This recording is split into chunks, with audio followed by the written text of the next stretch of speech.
মনে রাখবেন, আপনার একটি ভোট পুরো জাতির ভাগ্যকে বদলে দিতে পারে। অনুরূপভাবে আপনার একটি ভোট পুরো জাতির জন্য বিপদের কারণ হতে পারে। তাই যোগ্য ব্যক্তিকে ভোট দিবেন। মাত্র কয়েক হাজার টাকার বিনিময়ে আমরা আমাদের মূল্যবান ভোটটাকে একজন অসৎ, মন্দ, অযোগ্য ব্যক্তিকে ভোট দিই। অর্থাৎ আমাকে 500 টাকা দিয়ে দিলেই, আমাদেরকে 1000 টাকা দিয়ে দিলেই বা 1500 টাকা দিয়ে দিলেই আমরা আমাদের মূল্যবান ভোটটা আমরা একজন মন্দ ব্যক্তির কাছে দিয়ে দিই। অর্থাৎ আমরা এমন টাকার বিনিময়ে এমন একজন ব্যক্তিকে ভোট দিয়ে দিচ্ছি যে সমাজে ফিতনা ফাসাদ সৃষ্টি করে, যে গরিব মানুষের উপর জুলুম নির্যাতন করে, সে যে মানুষের উপর অন্যায়ভাবে কর ট্যাক্স বসিয়ে দেয়।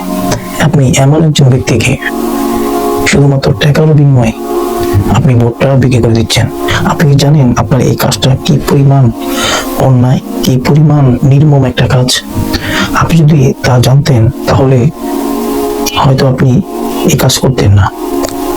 অথবা ইসলামের দৃষ্টিতে ভোট এর পরিচয় কি, ভোটের হাকিকত কি, বাস্তবতা কি, এবং এই ক্ষেত্রে ইসলাম ভোট দেওয়ার ক্ষেত্রে ইসলামের কি কি মৌলিক নির্দেশনা রয়েছে, আপনি যদি সেই বিষয়গুলো জানতেন ভালোভাবে আমার মতে, তাহলে আপনি এই ধরনের ভোট কেনাবেচার মধ্যে আপনি চাইতেন না, বরং আপনি যোগ্য ব্যক্তিকে ভোট দিতেন।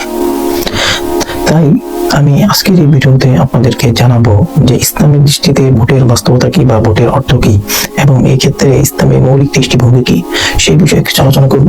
তাই ভিডিওটি শেষ পর্যন্ত দেখার বিশেষ অনুরোধ করছি। মুফতি শফি রহমাতুল্লাহি আলাইহি তার এক কিতাবে লিখেছেন যে ইসলামের দৃষ্টিতে ভোট 3টি বিষয় সমষ্টি। তার মধ্যে একটি হচ্ছে শাহাদাত, তথা সাক্ষ্য দেওয়া। অর্থাৎ ভোট দেওয়ার অর্থ হচ্ছে আপনি যাকে ভোট দিচ্ছেন, এই ভোট দেওয়ার অর্থ হচ্ছে যে আপনি তার ব্যাপারে সাক্ষ্য দিচ্ছেন যে এই লোকটা ভালো, ভদ্র, যোগ্য, সৎ।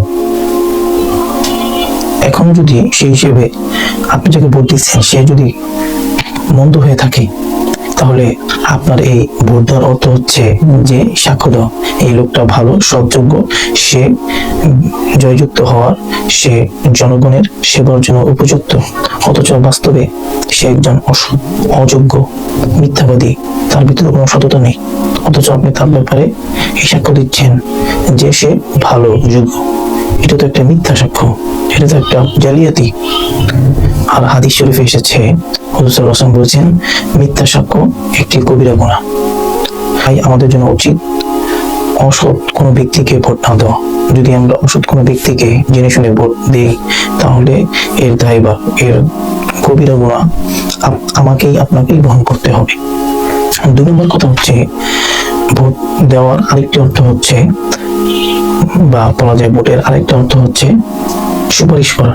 অর্থাৎ আপনি যাকে ভোট দিচ্ছেন তাকে ভোট দেওয়ার অর্থ হচ্ছে আপনি নির্বাচন কমিশনের কাছে তার ব্যাপারে সুপারিশ করছেন যে এই লোকটা ভালো, এই লোকটা সৎ, যোগ্য, জনগণের সেবা করার জন্য এই ব্যক্তি উপযুক্ত। তো এখন এই ব্যক্তিটা যদি, যাকে আপনি ভোট দিচ্ছেন, সে যদি ভালো হয়ে থাকে, তাহলে আপনার এই ভোট দেওয়ার অর্থ হচ্ছে আপনি একটি ভালো সুপারিশ করছেন। আর যদি ওই লোকটা যদি খারাপ হয়ে থাকে যাকে আপনি ভোট দিচ্ছেন, তাহলে এর অর্থ হচ্ছে আপনি মন্দ সুপারিশ করলেন। আর মহান আল্লাহ সুবহানাহু ওয়া তাআলা সূরা নিসার 85 নং আয়াতে ইরশাদ করেছেন, মাইয়াশফা শাফাআতান হাসানাতাই ইয়াকুল লাহু নাসীবুম মিনহা। যে ব্যক্তি ভালো সুপারিশ করলো বা করে, ইয়াকুল লাহু নাসীবুম মিনহা, তাহলে ওই ভালো কাজে, ওই ভালো সুপারিশের একটা অংশ সে পাবে। ও মাইয়াশফা শাফাআতান সাইয়্যাতাই ইয়াকুল লাহু কিফলুম মিনহা। যে ব্যক্তি কোনো মন্দ সুপারিশ করলো, তাহলে তার একটা অংশ তাকেই বহন করতে হবে। তো সেই হিসেবে আপনি যদি কোনো মন্দ ব্যক্তিকে ভোট দেন, তাহলে এই লোকটা সংসদে যাওয়ার পর অথবা ক্ষমতায় যাওয়ার পর সে যত জুলুম, চাঁদাবাজি, অন্যায় করবে, তার একটা অংশ সে ভোগ করবে।